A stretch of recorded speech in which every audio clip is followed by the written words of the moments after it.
In my 40 years on the bench, I've seen people come into court scared, humbled, and ready to take responsibility.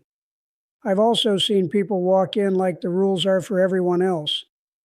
But this case stayed with me because the defendant didn't just disrespect the process, she tried to purchase it.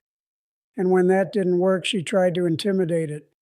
I remember looking at her and thinking, somebody taught you money can fix consequences. Today you're going to learn it can't. When this case landed on my desk, it wasn't just a simple citation or a misunderstanding. The file had weight to it, multiple reports, supplemental statements, and a note from the clerk that said, "Defendant attempted improper contact." That phrase always makes me sit up straighter.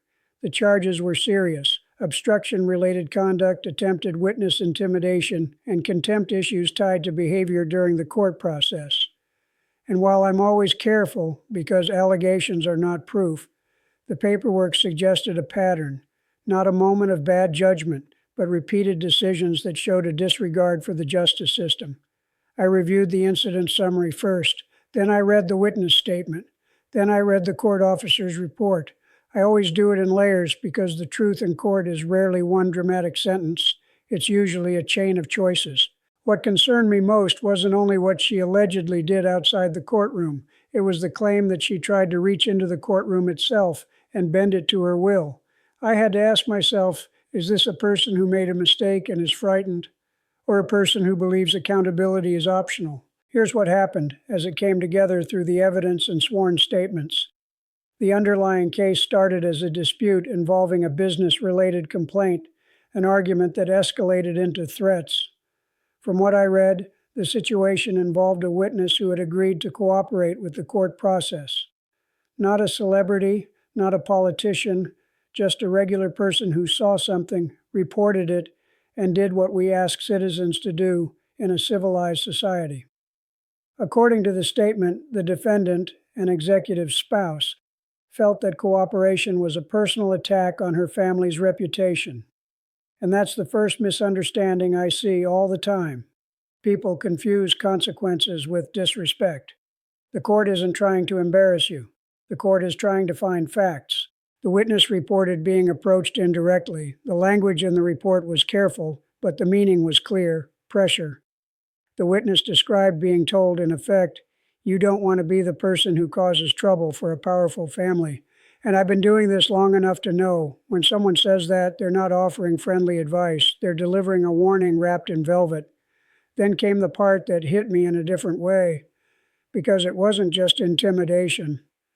There was an allegation of attempted bribery, an offer made through a back channel tied to making the problem go away. And let me tell you something. The moment someone tries to buy the court's integrity, they're not just committing misconduct. They're attacking the foundation that protects everyone: rich, poor, connected, unknown. When I read that, I took a breath and I said to myself, "Frank, you've seen this before. Stay calm, stay fair, let the evidence speak." But I also knew this case was going to require a firm hand, because the lesson here wasn't going to be about a fine. It was going to be about principle. As I continued reviewing the evidence, what struck me most was how many separate people documented the same type of behavior. One statement came from the witness. Another came from a court officer who noted unusual attempts to speak privately with staff. Another came from a clerk who described repeated phone calls, polite on the surface, but persistent in a way that felt like pressure. And I want to be clear, court staff are trained. They know the difference between a nervous person asking a question and someone trying to maneuver. There were also records of messages, summarized in the report, where the witness was made to feel unsafe. That matters to me because the justice system depends on witnesses. If ordinary people become afraid to tell the truth, then only the powerful can operate freely, and that's not justice. Then I got to the portion about her behavior on the day she appeared for proceedings. Remarks made in the hallway, comments that suggested she believed she could handle it if people would just be reasonable. I've heard that phrase too. Sometimes be reasonable means treat me fairly, but sometimes it means give me an outcome I want. The evidence wasn't just one accusation. It was a collection of signals pointing in the same direction, entitlement paired with intimidation. And when those two combine, the court has to respond carefully, but decisively. Because if the court looks away, we teach the wrong lesson. By the time this case came into my courtroom, people were talking about it, not because they understood every legal detail. Most people don't, and I don't blame them, but because the idea of someone trying to bribe a court touches a nerve. My clerk mentioned that clips and comments were spreading online, with people arguing about whether someone like her ever faces consequences. And let me tell you something I've learned. The internet can be loud, and it can be cruel, but sometimes it exposes what the public is afraid of, fear that the system is tilted. But in my courtroom, I don't sentence based on comments. I don't rule based on hashtags. I rule based on what the law requires and what the evidence proves. Public attention doesn't pressure me to be harsher, and it doesn't tempt me to be softer. It reminds me that people are watching and that they need to believe fairness is real.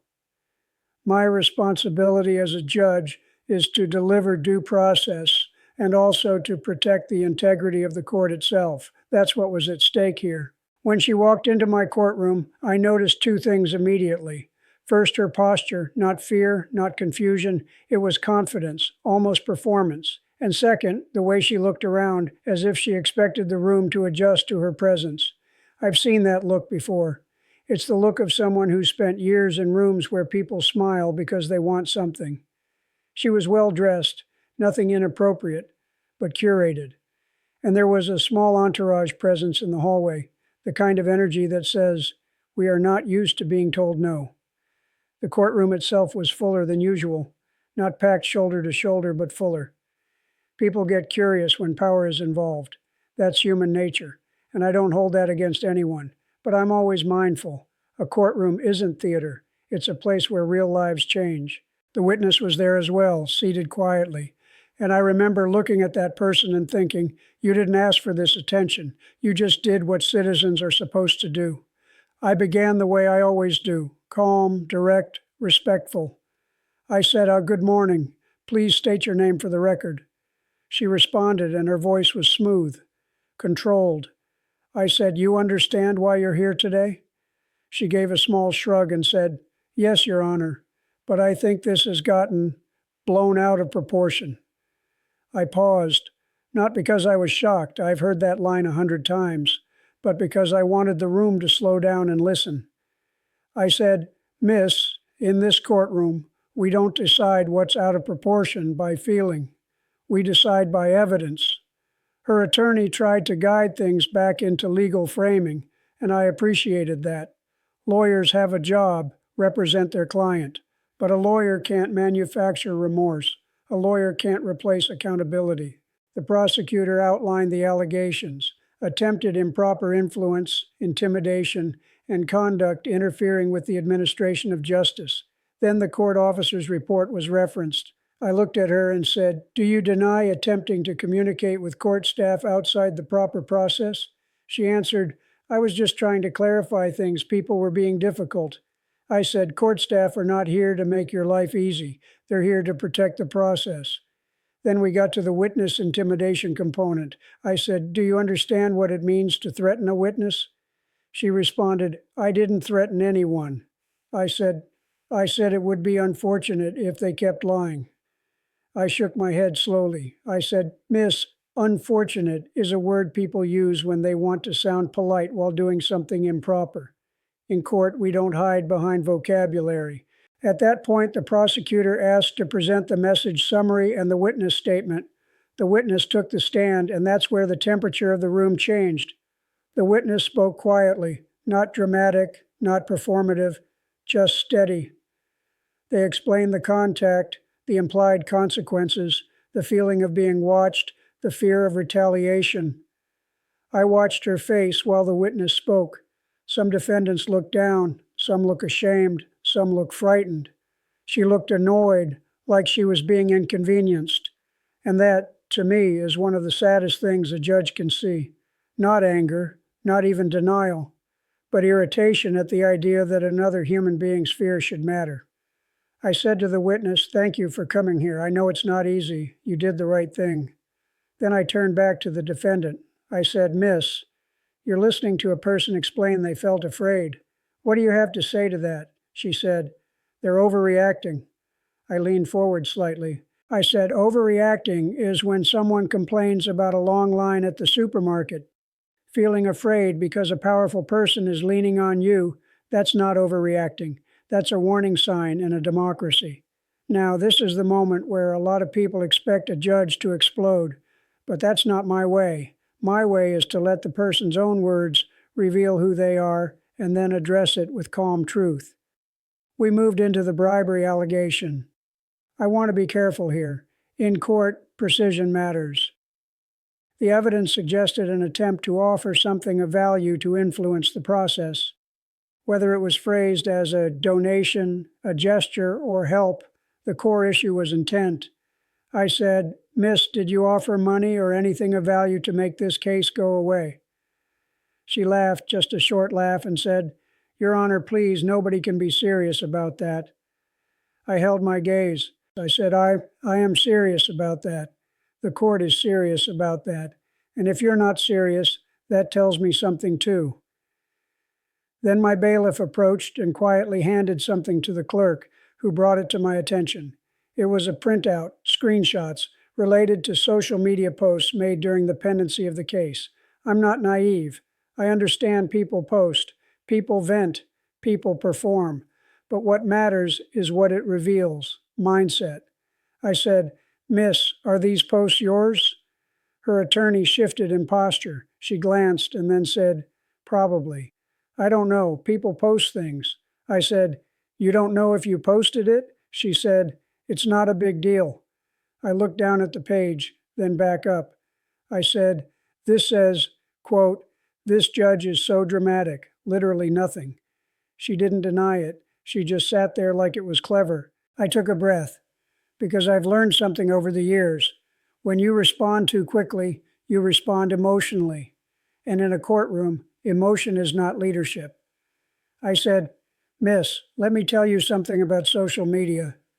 She raised her eyebrows like she was waiting for a lecture. I said, "Social media can make you feel untouchable because you're talking to a screen, but you're not in a screen right now. You're in a courtroom, and a courtroom is where reality lives." Then I said something I meant with my whole heart.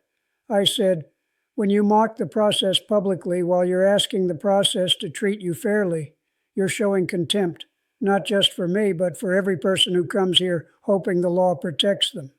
The room went quiet, not because I was loud, because the truth has weight.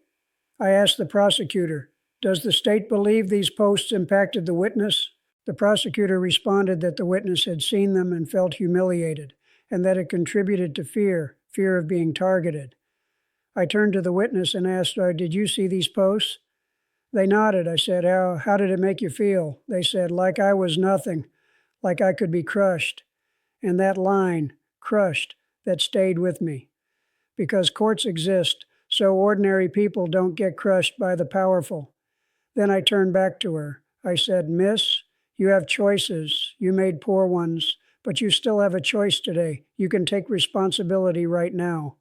She folded her arms. She said, "I didn't do anything wrong. People are just jealous. My husband is a CEO. We're targeted all the time."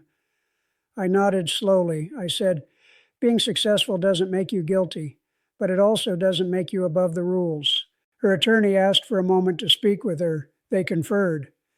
Then the attorney addressed the court, acknowledging the seriousness, asking for leniency, proposing counseling and community service, suggesting the defendant had learned her lesson. I listened. I always listen. Even when I'm skeptical, I listen because fairness requires it. Then I asked her directly. I said, "Miss, what lesson have you learned?" She hesitated. She said that people record everything. I looked at her for a long moment. I said, "That's not the lesson." I paused. I said, "The lesson is that people matter. The witness matters. The process matters. And you don't get to purchase silence." That was the turning point because I could see she still thought the problem was exposure, not behavior. I've been on this bench long enough to know that sentencing is not about my feelings. It's about the law, the protection of the community, and the chance, if possible, for a person to change.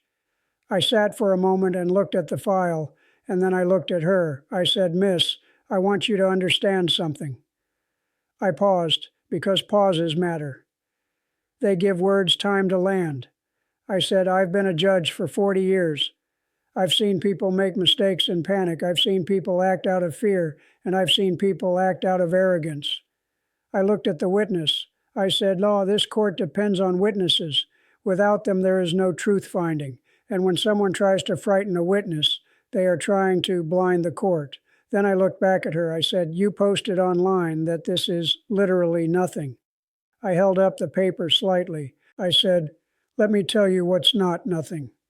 A person sitting here feeling afraid to tell the truth, court staff being pressured, the integrity of the justice system being treated like a business negotiation." I spoke slowly because I wanted her to hear it, not just endure it. I said, "This sentence is not about revenge. It's about accountability. It's about teaching you what you should have learned long before you walked into this courthouse. Respect is not optional." Then I explained the sentence in realistic terms, the way I always try to, not as a hammer, but as a structure. I said, "Here's what I'm ordering. I ordered supervised probation with strict conditions. I ordered a no-contact order with the witness. I ordered community service with an emphasis on service that puts her in contact with everyday people, people who don't care who her husband is. And I ordered a mandatory ethics and decision-making program because some people need formal education in what most of us learn from our parents. You don't threaten people, and you don't try to buy your way out of wrongdoing. I also made it clear, very clear, that any violation, any contact, any attempt to retaliate would result in immediate consequences, including potential incarceration, consistent with law and procedure." And then I said my final moral statement to her, one I've said in different forms many times. I said, "Miss, the court is not impressed by your connections. The court is impressed by your character. And today, your character needs work." I looked at her and I said, "I hope you use this time to become someone who doesn't need power to feel important, because real dignity comes from how you treat people who can't do anything for you." After I delivered the sentence, the courtroom didn't erupt. There was no drama, but there was a visible shift, the kind of quiet that happens when reality finally becomes undeniable. The witness exhaled, like they had been holding their breath for weeks. I noticed it because I watch people. That's part of the job. I said to them, "You did what you were supposed to do. You stood up, and the court stood with you." The defendant's posture changed too. Not instantly crying, not collapsing, just a subtle stiffening, like she realized the room wasn't going to bend. Sometimes that's the moment it hits. This isn't a boardroom. This isn't social media. This is real. Later, when court was adjourned, I spoke briefly with my staff. I told them something I believe deeply. I said, "The public needs to know the court can't be bought, not because we want applause, but because people's trust is the oxygen of justice." I heard afterward that people online reacted strongly. Some wanted harsher punishment. Some wanted her made an example of. But my job isn't to satisfy anger. My job is to impose a fair, lawful consequence that protects the process and gives a person a chance to change. What stayed with me wasn't her attitude. It was the witness's fear, because fear is contagious. If one witness is intimidated, others learn to stay quiet. And that's how injustice grows. I don't want that. Not in my city, not in my courtroom, not on my watch. Let me tell you what I hope people learn from this case. Money can buy comfort, it can buy lawyers, it can buy time, but it can't buy innocence, and it can't buy immunity from consequences. In my courtroom, the law is not a luxury item, and here's something else. Social media doesn't erase responsibility. Mocking the court online doesn't make the court go away.